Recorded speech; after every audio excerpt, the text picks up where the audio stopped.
Je suis stressé, voilà, c'est dit. Je stresse beaucoup pour plein de choses et des fois pour pas grand chose. Et j'ai vraiment du mal à être détendu. Et j'en ai marre d'avoir cette boule au ventre et ce flux de pensée en continu qui m'amène des trucs stressants sans que j'ai rien demandé. Donc j'ai réuni tout ce que je connaissais sur le sujet, j'ai fait pas mal de recherches en plus, toujours à l'aide du navigateur Opera dont on reparle plus tard, et j'ai déterminé ma méthode pour éliminer le stress. De base c'était juste pour moi que j'ai fait ça, mais en faisant un sondage en story sur Insta, je me suis rendu compte que j'étais pas le seul à avoir un problème avec le stress, donc je me suis dit que ça pourrait aussi vous être utile. Voici donc comment éliminer le stress pour de bon.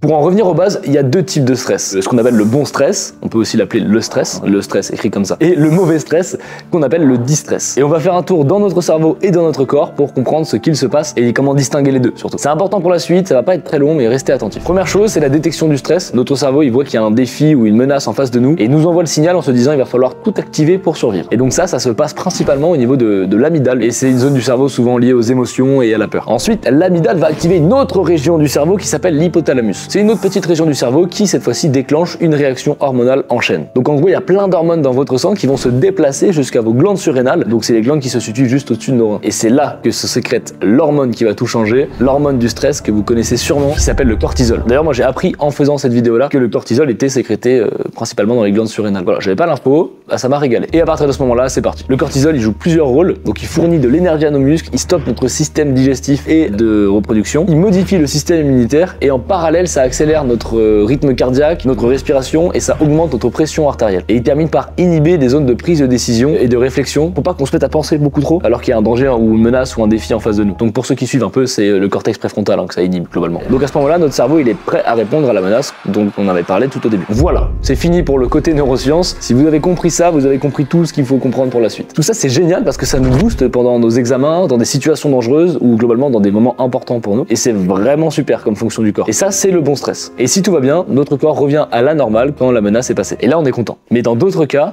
ça se passe pas comme ça. Quand on est stressé par plein de choses différentes en même temps, qu'à la fin d'un événement stressant, il y en a plein d'autres derrière, donc on va continuer de stresser et de rester dans cet état de notre corps qui n'est pas l'état naturel. Et on peut stresser comme ça quasiment en continu pendant longtemps. Et c'est là que ça pose problème. Parce que du coup, ça affaiblit notre système immunitaire, ça peut provoquer de l'anxiété, de l'irritabilité, quand c'est très poussé, de la dépression, ça diminue notre sommeil, ça affecte la concentration et on stocke même plus facilement du gras. En bref, ça diminue notre santé physique et mentale. Donc le bon stress, c'est au début, le mauvais stress, c'est quand le bon stress ne s'arrête jamais. Mais la question, c'est comment est-ce que vous savez si vous êtes en train d'avoir du bon stress ou du mauvais stress? Eh bien, vous regardez cette vidéo. Bah oui, parce que je vous ai déterminé 3 questions pour vous aider un petit peu à jauger et savoir où vous en êtes. Bon, alors soyons clairs, c'est pas un diagnostic officiel, mais ça devrait un petit peu, j'espère, vous aider à vous situer. Je vais vous les donner et pour trouver ces questions-là et faire ces recherches, j'ai utilisé le navigateur Opera qui sponsorise cette vidéo et dont on a déjà parlé. C'est le navigateur le plus apaisant que j'ai utilisé et donc il me paraissait très cohérent avec cette vidéo sur le stress. Et dans la recherche des questions notamment, j'ai gagné pas mal de temps grâce à Opera qui est totalement gratuit. Il a déjà un bloqueur de pub intégré, une économie de batterie intégrée et aussi une intelligence artificielle qui s'appelle Aria. Et ce qui est génial, c'est qu'elle est directement connectée à Internet. Donc pas besoin d'installer d'extension en plus, il est plus rapide, plus sécurisé et plus intelligent que tous les autres navigateurs classiques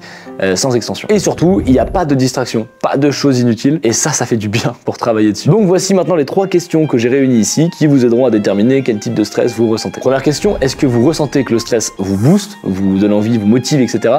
Ou au contraire, est-ce que vous sentez qu'il vous limite et qu'il vous freine dans tout ce que vous faites?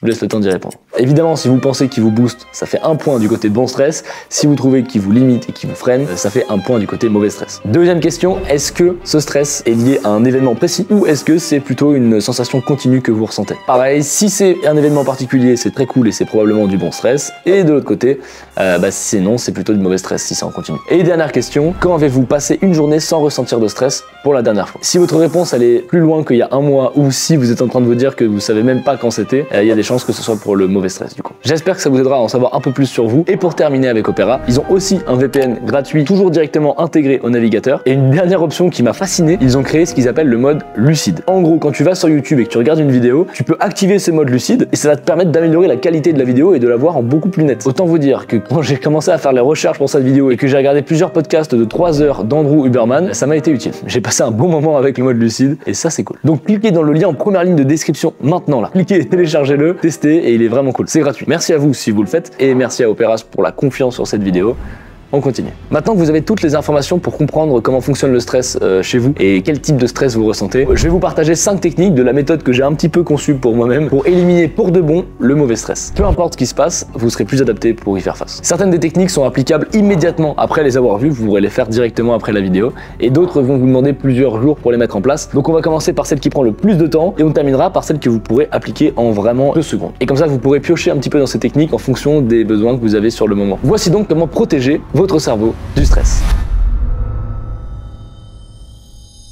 Il y a un schéma que j'aime beaucoup pour vraiment comprendre ce qui se passe dans notre tête, c'est celui-là. En gros, ça c'est un peu tes pensées quand tu stresses, tu vois, il se passe plein de choses, ça va dans tous les sens, tous les sujets se mélangent, t'as plein de trucs qui te stressent. Et à l'inverse, quand t'es dans un état plutôt calme et déstressé, tes pensées elles ressemblent plutôt à ça. En gros, c'est assez linéaire, c'est assez fluide et t'as pas des pensées qui partent dans tous les sens à chaque fois, n'importe comment. Ce schéma-là, il me vient d'une coach en émotion qui s'appelle Manon Tournant, je vous mets en description. Si vous voulez plus d'informations sur ça, il y a une page entière avec une vidéo gratuite que vous pouvez déjà aller checker. Donc j'ai repris ce schéma parce que je le trouve très clair. Et l'idée, c'est que je vais vous donner 5 techniques pour passer de cet état-là à celui-là. Voilà. Donc je vous laisse découvrir les techniques. Première technique, le journaling, ou la méthode pour réduire ses traumas et son stress. L'idée est simple, ça va être d'écrire sur le sujet qui vous stresse ou qui vous a créé vraiment de l'anxiété par le passé, avec un protocole assez précis, que j'ai vraiment repris de podcast de 3 heures d'Andrew Huberman dont je vous parlais. Je vous ai résumé ce protocole, et ce qui est ouf, c'est que ça va vraiment réduire considérablement le stress dans votre corps, dans votre cerveau, et l'anxiété que vous ressentez. Et il y a vraiment beaucoup d'études sur le sujet, je vous renvoie vers le podcast si vous voulez vraiment en savoir plus. Il y a tellement d'études sur le sujet que je suis assez étonné de moi-même pas être tombé dessus avant. Je vous résume la méthode ici, si ça vous intéresse, j'ai mis un tout petit PDF aussi en description que vous pouvez télécharger après avoir téléchargé Opera. Et comme ça, vous aurez un petit résumé de ce protocole. Mais du coup, vu que moi-même je me sers de ce résumé, bah, je vais vous le lire. La première chose à faire qui constitue la méthode, c'est d'écrire entre 15 et 30 minutes sans s'arrêter, sur du papier ou sur un ordinateur, il n'y a pas de différence. Donc t'écris non-stop pendant ce temps-là et sans faire attention aux fautes d'orthographe, à la syntaxe. Et il faut juste quand même essayer d'écrire des phrases entières que tu peux relire, quoi. Et donc pendant l'écriture, tu commences par parler des faits. Tu relis toujours ça à des faits, tout ce que tu peux relier avec des choses qui sont factuelles pour essayer d'être objectif. Ensuite, une fois que tu as fini ça, tu vas détailler les émotions négatives que tu ressens ou que tu as ressenti pendant l'expérience vécue, et tu vas aussi ensuite détailler ce que tu ressens pendant que tu es en train d'écrire sur cette expérience. Et tu termines par essayer de trouver tous les liens entre cette expérience négative qui te fait stresser et toutes les choses que tu fais, que tu as fait par le passé ou que tu comptes faire plus tard. Donc comme ça, on a une structure assez facile à comprendre de tout ce qu'on doit rédiger. Et la seule chose que vous avez à faire, c'est de le faire 4 jours d'affilée. C'est tout. Vous faites ça pendant 4 jours, et il y a un degré de réduction du stress. Moi, je l'ai moi-même testé, ça va vraiment réduire l'anxiété qu'on a par rapport à un événement. Et si vous voulez vous amuser, vous pouvez relire après ça, une semaine après les 4 jours que vous avez écrit, et vous devriez remarquer quelque chose d'intéressant. Mais je vous dis pas quoi, comme ça vous le découvrirez peut-être vous-même. Deuxième astuce, hacker votre corps, littéralement. Si on part d'un point de vue biologique, ce que l'on ressent quand on est triste, heureux, stressé, c'est des hormones qui se sécrètent dans notre corps, dans notre cerveau, et qui nous donnent l'impression de l'être. C'est ça qui change notre perception du monde et de la vie. Et donc si on comprend comment un petit peu contrôler ces hormones, ou en tout cas comment les stabiliser pour pas qu'elles fassent des montagnes russes avec nos émotions, bah c'est une bonne chose, je pense. Et il y a un moyen très simple de faire ça, qui va peut-être vous paraître très basique, mais c'est de prendre soin de soi. Merci Charlie. En fait, c'est de respecter tous les basiques de santé, et c'est même le plus important à faire avant d'aller chercher des petites techniques, etc. En plus, moi je me suis rendu compte que je commençais à essayer de trouver des petites techniques pour réduire mon stress, alors que j'appliquais pas tous ces basiques-là de santé, qui sont pas nombreux, mais qui sont vraiment importants. Donc voici la liste des plus importants selon moi. Numéro 1, prendre soin de ses relations, c'est capital. On en reparlera plus tard, mais prenez des nouvelles des gens que vous aimez, discutez et voyez passer du temps avec les gens que vous appréciez. Faites-leur des câlins, ça fait du bien, voyez-les. Les relations, je crois que c'est le critère numéro 1 pour être heureux, pour vivre plus longtemps. On en reparlera plus tard, du coup, abonnez-vous si vous voulez pas louper la vidéo. Parce que si vous en êtes à ce stade de la vidéo et que vous n'êtes pas encore abonné, qu'est-ce que vous attendez? Cliquez, ça fait plaisir et vous louperez pas la prochaine, qui va être très cool. Deuxième chose, le sommeil. Essayez d'avoir des nuits d'au moins 6 heures de sommeil si vous pouvez. Et si vous avez besoin de plus, dormez plus. Et le plus important, le point capital du sommeil, c'est de se lever et de se coucher à des horaires réguliers. Donc si vous en avez la possibilité, bah, je vous encourage à le faire. Ce qui va avec ça, troisième chose, c'est s'exposer au soleil le plus tôt possible le matin ou à la lumière. Et si vous pensez qu'il fait gris chez vous, essayez de vous exposer au moins une demi-heure dehors, parce que ça suffit, en vrai. C'est pas parce qu'il n'y a pas de rayon de soleil directement que le soleil ne nous éclaire pas assez. Les 10 000 pas, vous les connaissez, en gros c'est juste faites du mouvement. Au moins peut-être 2 ou 3 fois du sport par semaine, même si c'est des séances d'une demi-heure, c'est déjà très cool. Et buvez de l'eau. Ça fait combien de temps que vous n'avez pas bu devant cette vidéo? Vous n'avez pas bu d'eau depuis le début de cette vidéo? Mais buvez un verre d'eau.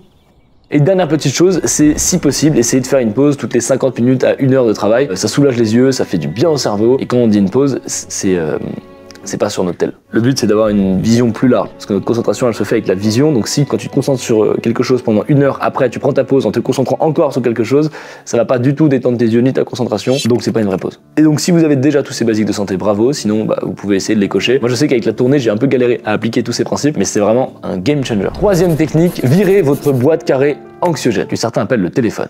Alors je suis pas un anti-téléphone, hein, moi je m'en sers et je passe pas mal de temps en vrai dessus parce que c'est mon taf, je fais des vidéos du coup, donc ça joue. Par contre, j'essaye de vraiment l'enlever 1 heure avant de me coucher et 1 heure après m'être levé. J'essaie vraiment de garder cette plage là minimum comme une zone blanche, ça va être vraiment à diminuer le flou mental qu'on peut ressentir des fois où on sait plus trop ce qu'on pense et ça évite de vouloir après enchaîner des actions un petit peu mauvaises parce que quand le matin tu checkes ton téléphone, il y a toute une réaction en chaîne, on pourra en parler en vrai de l'impact sur le cerveau quand on fait ça, mais on en reparlera à l'occasion. Peut-être avec le pote Fabien Olicard. Basique, mais vraiment important. 4e technique, maintenant on arrive à quelque chose d'un peu plus rapide et que vous allez pouvoir appliquer directement après cette vidéo, la respiration.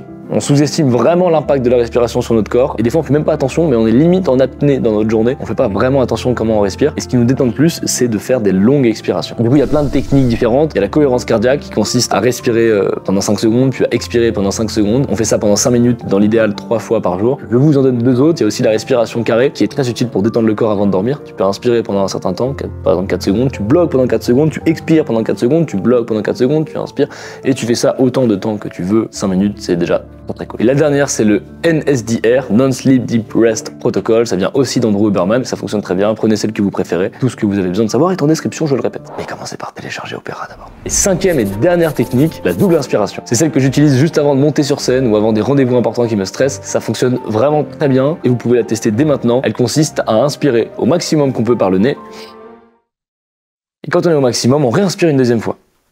Et après, vous soufflez très doucement parce qu'on l'a vu, le fait de souffler doucement, ça détend. Si vous avez testé devant votre écran, vous devez être en mode waouh, comment ça a eu un impact sur moi. Et si ça n'a pas eu tant d'impact, vous pouvez le faire une 2e ou 3e fois et vous allez vraiment sentir que ça détend. Donc, avant un moment clé qui vous stresse, c'est très pratique. Moi, avant de monter sur scène, c'est très utile parce que même si on m'appelle et qu'on me dit c'est dans 10 secondes, bah, j'ai le temps de faire ce truc-là qui va vraiment me détendre et je peux ensuite y aller. C'est vraiment un truc trop cool à avoir avec ça. Et maintenant, vous l'avez. Et petit bonus qui n'était pas forcément prévu de base, mais vous pouvez écouter la musique qui crée le plus d'émotions au monde. Je vous laisse aller voir en description. Pareil, ça vous intéresse. C'est une étude qui a été créée avec un groupe de musique et des chercheurs, hyper intéressante, tout ça c'est en description, ça vous fait plein de choses mais comme ça vous pouvez un petit peu piocher ce que vous voulez. Maintenant, vous êtes capable de mieux gérer votre stress. Vous n'en êtes peut-être pas convaincu, mais vous l'êtes. Il y a plusieurs études sur le sujet, mais surtout une qui a vraiment lancé tout ça, qui ont constaté que si vous êtes convaincu que le stress que vous ressentez est bénéfique pour vous, alors il le sera.